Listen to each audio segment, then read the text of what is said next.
नमस्कार, states mirror news Karnataka देखने वाले सभी दर्शकों का स्वागत किया जाता है। आइए देखते और जानते हैं आज के विशेष समाचार। जंतर मंतर से निकाले जाने के 2 दिन बाद विरोध स्वरूप अपने पदक विसर्जित करने के लिए हरिद्वार में गंगा के तट पर एकत्र हुए भारत के शीर्ष पहलवानों को मंगलवार की शाम किसान नेता नरेश टिकैत के हस्तक्षेप से उनके कठोर कृत्य से रोक दिया गया।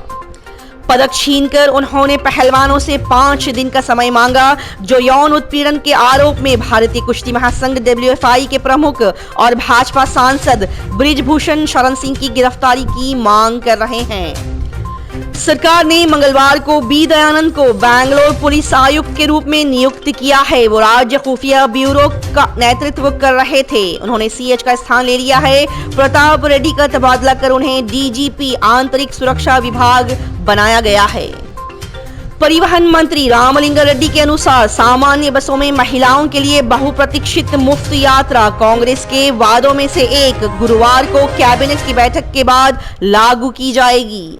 मंगलवार को उन्होंने बैंगलोर में राज्य द्वारा संचालित 4 सड़क परिवहन निगमों RTC, BMTC, KSRTC, NWKRTC और KKRTC के अधिकारियों से मुलाकात की।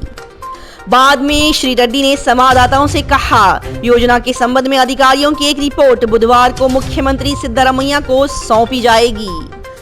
नए बैंगलोर पुलिस आयुक्त के नाम की घोषणा ने अल्पसंख्यक समुदाय के सदस्यों को नाखुश कर दिया है, क्योंकि वो MS सलीम यातायात के लिए विशेष आयुक्त को मंगलवार तक इस पद पर नियुक्त करने के लिए जोर दे रहे थे। लगभग 1 सप्ताह पहले निर्वाचित नेताओं, उलेमाओं, धार्मिक प्रमुखों और समुदाय के नेताओं के एक प्रतिनिधि मंडल ने मुख्यमंत्री सिद्धरामैया से उनके आवास पर मुलाकात की और समुदाय के लिए मांगों की एक सूची प्रस्तुत की है, जिसमें MS सलीम को आयुक्त O के रूप में नियुक्त करना भी शामिल था। University of agricultural sciences Bangalore ने मांड्या और चिंतामणि में क्रमशः एग्रीकल्चरल और सेरिकल्चरल कोर्स में 2 वर्षीय डिप्लोमा के लिए आवेदन आमंत्रित किए हैं। SLC में एक भाषा के रूप में कन्नड़ रखने वाले उम्मीदवार और 45% अंकों के साथ आवेदन करने के लिए पात्र है। 50% सीटें किसानों के बच्चों के लिए आरक्षित है। आवेदन जमा करने की अंतिम तिथि 30 जून बताई जा रही है। व्यक्तिगत रूप से UASB GKV के कैंपस बैंगलोर 560065 पर संपर्क करें। www.uasbangalore.edu.in पर जाएं या 0802333014 पर कॉल करें। सरकार का महंगाई भत्ता स्टाफ बढ़ा दिया गया है। राज्य सरकार ने जनवरी 2023 से अपने कर्मचारियों के लिए महंगाई भत्ते DA को वर्तमान 31% से बढ़ाकर 35% कर दिया है। इस संबंध में आदेश मुख्यमंत्री के निर्देश अनुसार जारी किया गया है। मंत्रियों के साथ बुधवार की बैठक को कैबिनेट बैठक में गारंटी के क्रियान्वयन पर अहम फैसला लेने से पहले उन्हें विश्वास में लेने की कवायद के तौर पर देखा जा रहा है।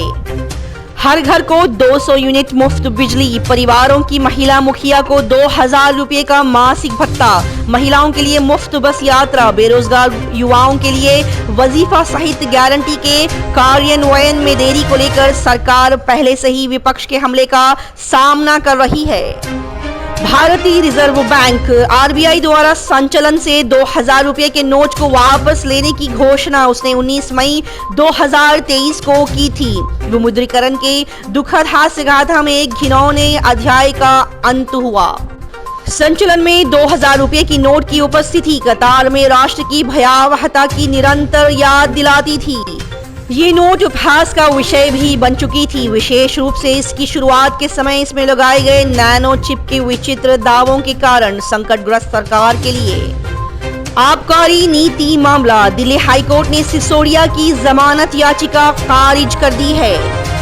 दिल्ली उच्च न्यायालय ने दिल्ली आबकारी नीति मामले में गिरफ्तार पूर्व उप मुख्यमंत्री मनीष सिसोदिया की जमानत याचिका मंगलवार को खारिज कर दी है और कहा है कि उनके खिलाफ कदाचार के गंभीर आरोप हैं। देखते रहिए स्टेट्स मिरर न्यूज कर्नाटका।